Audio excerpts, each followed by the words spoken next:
The morning sun peeked through Harold Thompson's kitchen window as he buttoned up his neatly pressed blue shirt. At 93, his fingers weren't as quick as they used to be, but he took pride in dressing properly every day. The small clock on his wall showed 7:15 a.m., right on schedule for his daily visit to May's Diner. Harold lived alone in his single-story house on Oak Street, the same home where he and his late wife Martha had spent 58 beautiful years together. The house wasn't fancy, but it was well maintained, with a garden that was the envy of the neighborhood. Even now, 3 years after Martha's passing, Harold kept their home exactly as she would have wanted it. Every morning, he followed the same routine. He would wake up at 6:30 a.m., make his bed with military precision. Some habits from his World War II days never faded, and spend exactly 20 minutes getting dressed. His closet was organized by color, another habit Martha had lovingly teased him about during their years together. The walk to May's Diner took exactly 12 minutes. Harold knew this because he'd been making the same journey every day for the past 35 years. He would walk slowly but steadily, using his wooden cane more for balance than support. Along the way, neighbors would wave and call out good morning. Mrs. Anderson, who lived 3 houses down, often commented that Harold was better than any clock. If she saw him passing by, she knew it was exactly 7:27 a.m. Inside May's Diner, everything was familiar and comfortable. The bell above the door would ring as he entered, and Sally, the waitress who had worked there for 20 years, would already have his coffee waiting at his usual spot, the third stool from the left at the counter. The coffee would be black, no sugar, just the way he liked it. "Good morning, Mr. Thompson," Sally would say every day, her smile genuine and warm. She reminded him a little of his daughter Sarah, who lived in California with her family. Though Sarah called twice a week and visited during holidays, Harold missed having family close by. The other regular customers at May's treated Harold with respect. They knew bits and pieces of his story, how he had served in World War II, worked for 40 years at the local post office, and raised 3 children with Martha. Tom, the retired firefighter who always sat 2 stools away, would often ask Harold about his garden, especially his prize-winning tomatoes. Harold's garden was his pride and joy, second only to the memories of his time with Martha. Every afternoon, weather permitting, he would spend 2 hours tending to his vegetables and flowers. The neighborhood children would sometimes stop by the white picket fence, asking questions about the different plants.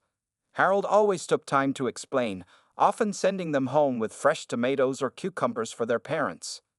In the evenings, Harold would sit in his favorite armchair, the one facing Martha's empty rocking chair, and read the newspaper from cover to cover. He kept his mind sharp by doing the crossword puzzle, using the same pencil he'd had since Martha gave it to him on their 50th anniversary. The house would be quiet except for the gentle ticking of the grandfather clock in the corner, a wedding gift from Martha's parents that still kept perfect time after all these years. Before bed each night, Harold would look at the photograph on his bedside table. It showed him and Martha on their wedding day in 1952, both young and full of dreams.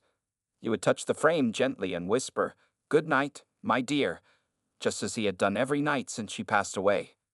Life was simple but meaningful for Harold. He found comfort in his routines and joy in the small things, the first tomato of the season, the sound of children playing in the street, the perfect cup of coffee at May's. He didn't need much more than that. But life has a way of throwing unexpected changes at people, even those who prefer their quiet routines. Harold had no way of knowing that his peaceful life was about to be disrupted by a group of loud motorcyclists who would soon make May's Diner their new hangout spot. The quiet mornings he cherished were about to become a lot more complicated, and his carefully maintained routine was about to face its biggest challenge since Martha's passing. The peaceful morning routine at May's Diner changed dramatically on a warm Tuesday in April. Harold was enjoying his usual cup of coffee when the ground seemed to shake with the rumble of motorcycle engines. The bell above the door didn't just ring. It was nearly drowned out by the sound of loud laughter and heavy boots on the tile floor. 6 men in leather jackets walked in, their chains jingling with each step. They called themselves the Road Warriors, as proudly displayed on the patches on their backs. Their leader, a tall man with a thick beard who went by the nickname Spike, led the group to the largest booth in the corner. The smell of leather and motorcycle exhaust filled the previously coffee-scented air. Sally, the waitress, gripped her coffee pot tighter as she approached their table. Her usual warm smile seemed forced now. The bikers were loud, demanding, and their jokes made her uncomfortable. When one of them whistled at her, Harold noticed how she quickly walked away, her hands shaking slightly as she refilled his coffee cup. "You okay, Sally?" Harold asked quietly. "I'm fine, Mr. Thompson," she whispered back, but her eyes told a different story. The bikers made May's Diner their new morning hangout spot. They would arrive around 8 a.m., just when Harold was usually finishing his breakfast. Their motorcycles took up multiple parking spaces, making it difficult for other regular customers to find spots. Mrs. Jenkins, who used to walk her, had to park far away and struggled to reach the diner's entrance. One morning, as Harold was carefully cutting his toast, he heard one of the bikers mock his careful movements. "Hey, look at Grandpa there, treating his toast like it's brain surgery." The comment was followed by loud laughter from the group. Harold's hands trembled slightly, but he continued eating, trying to maintain his dignity. Tom, the retired firefighter, wanted to say something, but Harold shook his head slightly. "Not worth the trouble, Tom," he said quietly. But inside, Harold felt a deep sadness.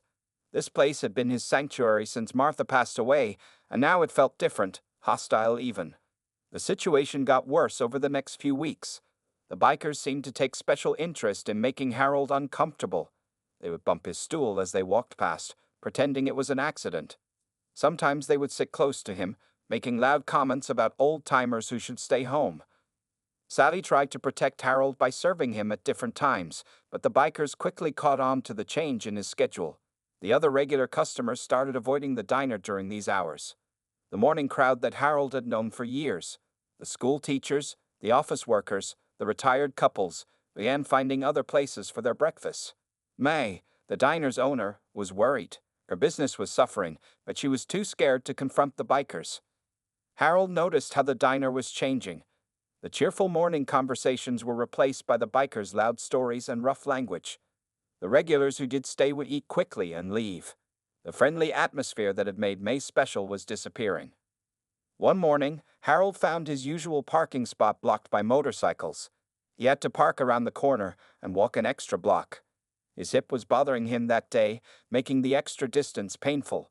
When he finally reached his usual seat at the counter, he was out of breath.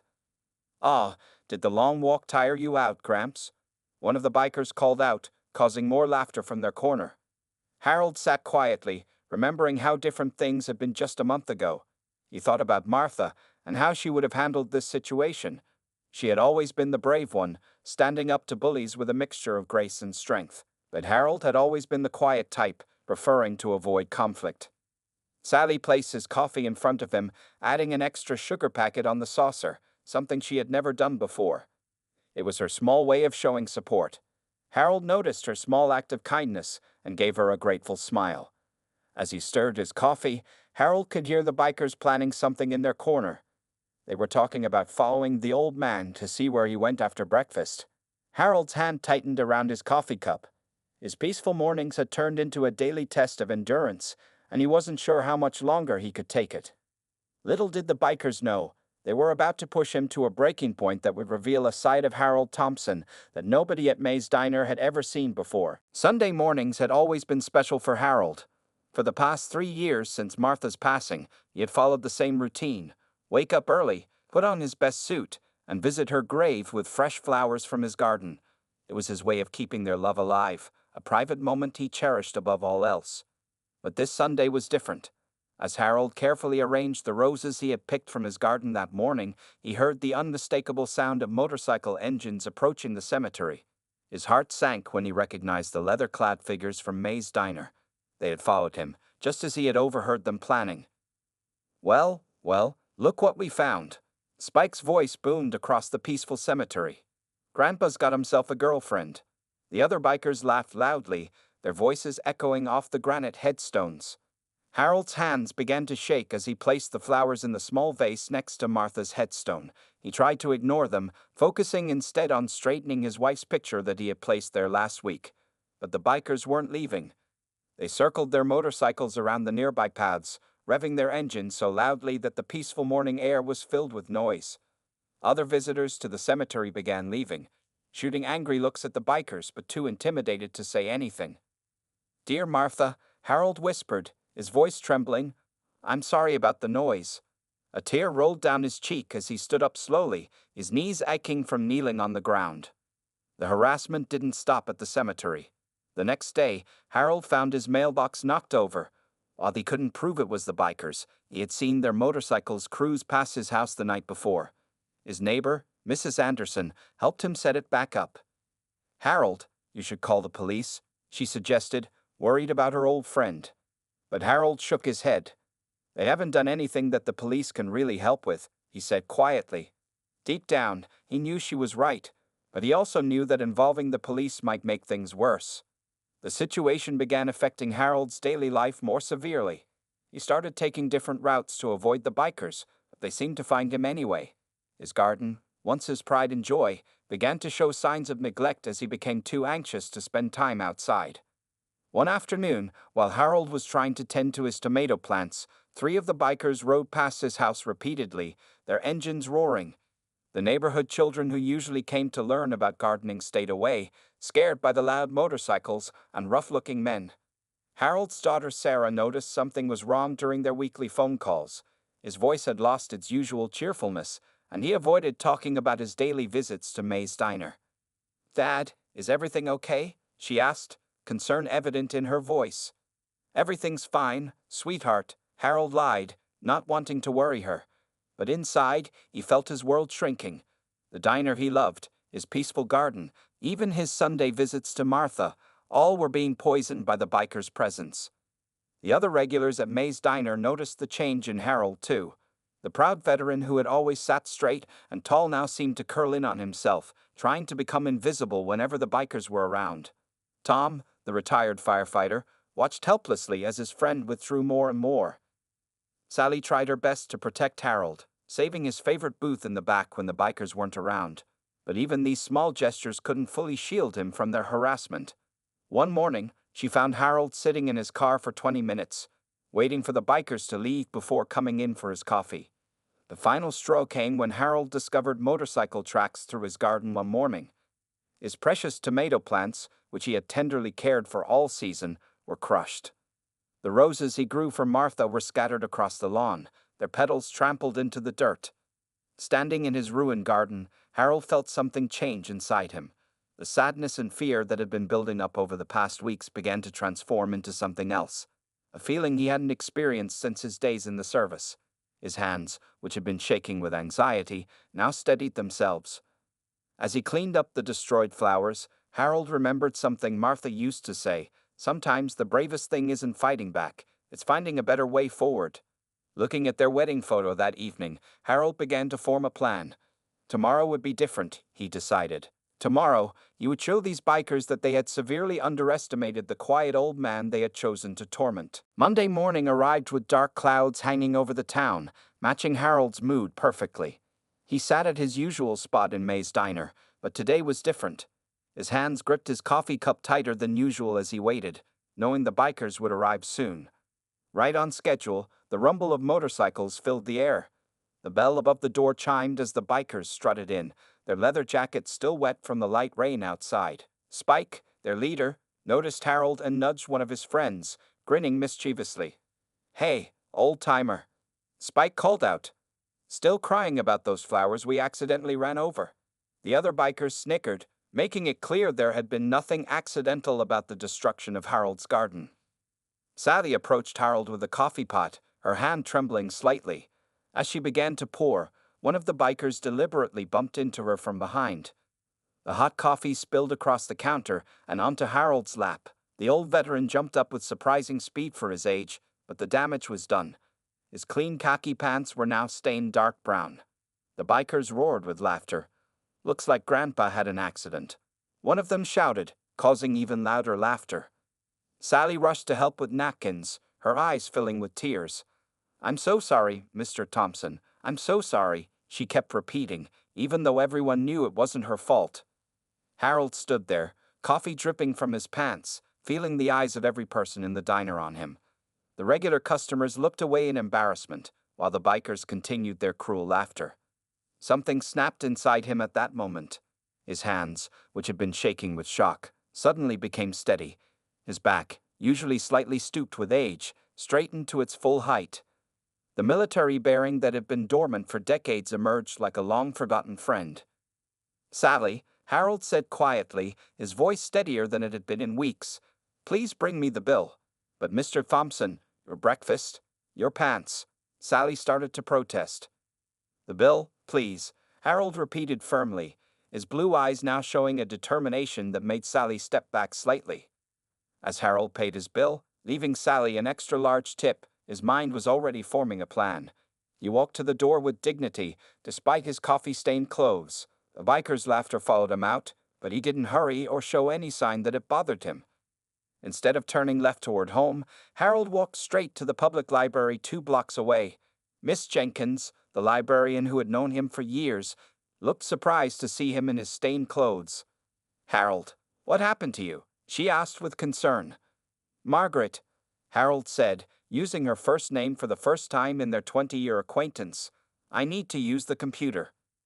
For the next 2 hours, Harold sat at the library computer, slowly but methodically typing and reading. His fingers, stiff with arthritis, moved carefully over the keyboard as he searched through old military records and local veterans organizations. By the time he left the library, the rain had stopped, and the sun was trying to peek through the clouds. Harold walked to the bank next, where he withdrew a significant amount of money from his savings account. The bank manager, concerned about the unusual withdrawal, asked if everything was okay. "Better than okay," Harold replied with a slight smile. Sometimes a man needs to remind himself who he really is. Back at home, Harold went straight to his bedroom closet. In the back, behind his neatly hung suits, was a dusty old trunk he hadn't opened in decades. The key was still on his dresser, next to Martha's picture. As he turned the key in the lock, his hands trembled slightly, not from fear this time, but from anticipation. The trunk's hinges creaked as he opened it, releasing the smell of old leather and memories. Inside lay his old military uniform, still neatly folded, and beneath it, something he hadn't looked at in years: a worn leather photo album and a small box containing his military medals. Harold sat on his bed, holding the album in his hands. "Well, Martha," he said to his wife's picture, "I think it's time to show these young men what a real road warrior looks like." Tomorrow, he decided, would be different. He wasn't going to run away or hide anymore.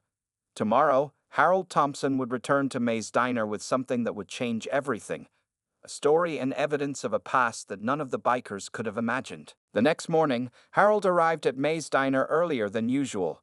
He wore his best suit, the one he usually saved for church, and carried an old leather briefcase that hadn't seen daylight in years. Sally noticed something different about him, a confidence she hadn't seen before. "Coffee, Mr. Thompson?" she asked, studying his face. "Not yet, Sally," Harold replied quietly. "I'm waiting for our leather-clad friends today." The bikers arrived with their usual noisy entrance at 8 a.m. sharp. The bell above the door barely finished ringing before their loud laughter filled the diner. Spike led his group to their usual corner booth, not even noticing Harold at first. Harold stood up slowly, gripping his briefcase. The whole diner fell silent as they watched the 93-year-old veteran walk steadily toward the bikers' table. Some regulars held their breath, expecting the worst.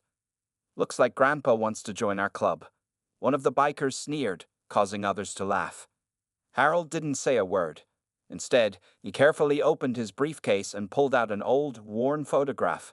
With steady hands, he placed it in the center of their table. The photograph showed a young soldier, handsome and strong, sitting astride a massive military motorcycle. The date stamp on the corner read, "June 1945, Germany." That young man, Harold said, his voice clear and strong, was part of the 717th Military Police Battalion, Motorcycle Division. "We were known as the Ghost Riders because we could slip behind enemy lines without being detected." The bikers' laughter died in their throats as they leaned forward to study the photograph. The young soldier in the picture had Harold's eyes, the same determined look they were seeing now. During the final months of World War II, Harold continued, pulling out more photographs, "We carried critical intelligence across enemy territory. Our motorcycles were modified Indian 741Bs, capable of outrunning any German patrol." Spike, the bikers' leader, picked up one of the photos. His tough guy expression softened as he recognized the motorcycle model. The 741B was a legend, he said quietly, surprising his own gang with his knowledge. Harold nodded, then reached into his briefcase again. This time he pulled out a small box. Inside were his military medals, including a silver star and a purple heart. This silver star, he explained, was for a mission where I had to deliver vital intelligence through 50 miles of enemy territory. Got shot in the shoulder, but the message got through. The diner was completely silent now. Even the cook had come out from the kitchen to listen. Sally stood nearby, coffee pot forgotten in her hands, tears forming in her eyes. 3 days after I delivered that intelligence, we liberated a POW camp. Harold continued, his voice thick with emotion. Saved over 200 lives because that message got through. Spike stood up slowly, his massive frame towering over Harold. But instead of intimidation, there was respect in his eyes. "You were a Ghost Rider?" he asked, his voice unusually soft.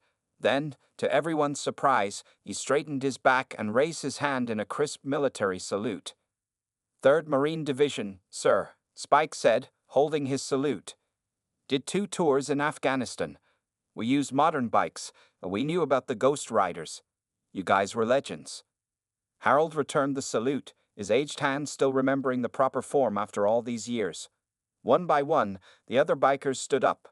4 of them, it turned out, were also veterans from different eras: Iraq, Afghanistan, and Desert Storm. "This whole time," Spike said, shaking his head in disbelief, "we've been disrespecting a man who paved the way for military motorcycle operations. A genuine Ghost Rider." The tough biker's eyes fell on the purple heart in the box. "You were wounded in action, sir." Harold nodded, touching his shoulder unconsciously. "Got the bullet out, but they could never remove all the shrapnel. Still sets off metal detectors at airports," he said with a slight smile. The atmosphere in May's diner had transformed completely. Where there had been tension and fear, there was now a sense of awe and respect. The regulars watched in amazement as the bikers pulled up chairs, eager to hear more of Harold's stories. Sally finally remembered to pour Harold's coffee, her hands steady now. As she served the entire table, she saw something she hadn't seen in weeks. Harold was smiling, really smiling, as he began to share more details about his time as a Ghost Rider with an audience that truly understood what it meant. The morning after Harold's revelation, May's diner looked very different.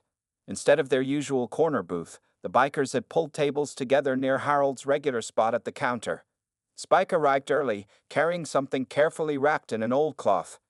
"Mr. Thompson," he said, his voice respectful, "I brought something I thought you might want to see." He unwrapped the package to reveal a book about military motorcycles from World War II. "It belonged to my grandfather." Harold's eyes lit up as he gently turned the pages. There, in the middle of the book, was a whole chapter about the Ghost Riders. Some of the photos even showed his old unit, though he didn't appear in any of them. "We weren't supposed to be in photographs," Harold explained, pointing to a blurry image of motorcycles moving through darkness. "Our missions were secret. Most of the pictures I showed you yesterday were taken after the war." The other bikers gathered around, listening intently. Jake, the youngest member who had served in Iraq, pulled up a chair next to Harold. "Sir, could you tell us about the modifications you made to your bikes? We did similar things in Iraq with our modern machines." Harold smiled, remembering the hours he'd spent working on his motorcycle. "We added extra fuel tanks, hidden in what looked like supply boxes," he explained. "And we wrapped the mufflers in special material to make them quieter, even painted the bikes with material that wouldn't reflect moonlight." As Harold spoke, Sally noticed other changes in the diner. The regular customers who had been staying away were returning, fascinated by the unusual sight of the once rowdy bikers sitting quietly, listening to Harold's stories. Mrs. Jenkins, who had been too scared to come in for weeks, took her usual seat by the window. Around 10 a.m., Spike looked at his watch and stood up. "Mr. Thompson, we usually go for a ride around this time. Would you like to come with us? Just to the park and back?" Harold hesitated. He hadn't been on a motorcycle in decades, but something in Spike's sincere invitation made him nod. "I'd like that," he said softly. The other customers watched in amazement as the bikers helped Harold out to their motorcycles. Spike had the newest, safest bike in the group, a modern touring motorcycle with a comfortable passenger seat. He helped Harold put on a spare helmet, making sure it fit properly. "Ready, sir?" Spike asked. Harold settled into the passenger seat, his hands finding the grip bars naturally, as if the decades since his last ride melted away. "Ready," he replied, a spark of excitement in his voice. The ride to the park was gentle, with Spike taking extra care at every turn. The other bikers formed a protective circle around them. When they arrived at the park, Harold's eyes were shining with joy. "That bike of yours," he said to Spike after they parked, "handles better than anything we had in the war. But you know what's the same? The feeling of freedom. That never changes." Over the next few hours, the conversation flowed easily between the generations of riders. Harold learned about modern military motorcycles from Jake, while he shared stories about navigating through war-torn Europe with nothing but a compass and the stars to guide him. "You know," Spike said during a quiet moment, "we've been acting like real jerks, especially about your garden. You look genuinely ashamed. Some of us, we know a thing or two about growing things. If you'd let us, we'd like to help fix what we destroyed." Harold thought about his ruined tomato plants and crushed roses. "Martha, my wife, she always said gardens are like people. With enough care, they can recover from almost anything." On the ride back to the diner, Harold noticed people on the streets stopping to watch their unusual procession. Instead of looking scared, they were smiling. When they pulled up at May's, Sally was waiting outside with her camera. "Mind if I take a picture?" she asked. "I think this is something worth remembering." Harold sat on Spike's motorcycle, surrounded by his new friends, and smiled for the camera. In that moment, he felt younger than he had in years. The photo would soon find its place next to his war pictures at home, a reminder that connections can be found in the most unexpected places. As they walked back into the diner together, Harold realized something important. These men weren't just making up for their past behavior, they were genuinely interested in his stories, his life, and his friendship. The bullies who had tormented him were transforming into something he never expected, brothers in arms from a different era. One sunny Saturday morning, 3 weeks after Harold's revelation at May's diner, the quiet street in front of his house was filled with the gentle rumble of approaching motorcycles. This time, instead of feeling fear, Harold smiled as he watched 6 bikes parked carefully beside his driveway. Spike and his friends weren't wearing their usual leather jackets today. Instead, they wore old t-shirts and work gloves, carrying gardening tools and bags of soil. They had come, as promised, to help restore Harold's garden. "Good morning, sir," Jake called out, carrying a flat of tomato plants. "We got these from my uncle's nursery. He says these are prize-winning varieties." Harold stood on his porch, leaning on his cane, touched by the sight before him. The bikers spread out across his yard, following his instructions with the same attention they might have given to military orders. "The roses for Martha," Spike said softly, holding up several beautiful rose bushes. "We found a nursery that carries the same variety you had before." He looked ashamed, remembering how they had destroyed the original plants. Throughout the morning, neighbors who had once feared the bikers watched in amazement. Mrs. Anderson brought out a pitcher of lemonade for everyone. The neighborhood children, who had stayed away during the weeks of harassment, slowly returned to the garden, curious about the transformation taking place. Harold moved among the workers, sharing his gardening knowledge. "Tomatoes need deep soil for their roots," he explained to Jake, who listened intently. "And these roses," he told Spike, "Martha always said they need to be planted with love." By midday, the garden was starting to look better than ever. The bikers had cleared all the damaged plants, prepared new soil, and carefully planted everything according to Harold's design. They even added a small bench near the rose garden, so Harold could sit and rest while tending to his plants. "Mr. Thompson," Spike said during their lunch break, "we've been thinking. Some of us live alone, like you. We got time on our hands. If you're willing, we'd like to come by regularly, help maintain the garden, maybe learn more from you." Harold's eyes moistened at the offer. "I'd like that very much," he replied. "Martha always said a garden grows better with more hearts tending it." The transformation wasn't limited to Harold's garden. At May's diner, the atmosphere had completely changed. The bikers still came every morning, but now they joined Harold at the counter, listening to his stories while enjoying their breakfast. Sally noticed that they always said please and thank you now, and left generous tips. One morning, Tom, the retired firefighter, watched in amazement as Spike helped Harold with his coffee cup when his arthritis was acting up. "Never thought I'd see the day," Tom whispered to Sally. Those boys have really changed. The biggest surprise came on Sunday morning. As Harold prepared for his weekly visit to Martha's grave, he heard familiar motorcycles approaching, but this time they stopped at his house. "We thought," Jake said hesitantly, "if it's okay with you, sir, we'd like to escort you to the cemetery. Pay our respects to Mrs. Thompson." Harold stood speechless for a moment, holding his fresh-cut roses. Finally, he nodded, tears in his eyes. "Martha would like that," he said softly. The sight of 6 motorcycles escorting Harold's car to the cemetery became a weekly tradition. The bikers would form a respectful circle around Martha's grave, standing at attention while Harold placed his flowers. Sometimes they would bring flowers of their own. Back at his garden, Harold taught the bikers everything he knew about growing vegetables and flowers. They learned about timing the tomato plantings, pruning roses, and preparing for different seasons. In return, they kept the garden maintained when Harold's arthritis made it difficult for him to do the physical work. The neighborhood children returned in full force, now even more fascinated by the garden. They loved hearing Harold's war stories, especially with the bikers adding their own military experiences. The garden became a place where different generations came together, sharing stories and learning from each other. One evening, as Harold sat on his new bench watching the sunset over his flourishing garden, he smiled at a photo of Martha on his phone. The bikers had helped him learn how to use it to keep pictures of her close by. "You were right, my dear," he whispered to her image. "Sometimes the worst experiences can lead to the most beautiful transformations. Look at our garden now. It's more alive than ever, filled with new friends and new stories." The sound of distant motorcycles made him smile. His new friends were coming for their evening gardening lesson, and Harold had so much more to teach them. 1 year had passed since the day Harold showed his military photographs at May's Diner. The small restaurant had changed in ways nobody could have predicted.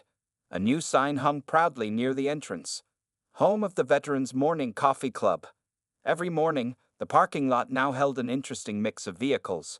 Motorcycles belonging to Spike and his friends, cars driven by older veterans, and even some military jeeps owned by active service members who had heard about the special brotherhood forming at the diner.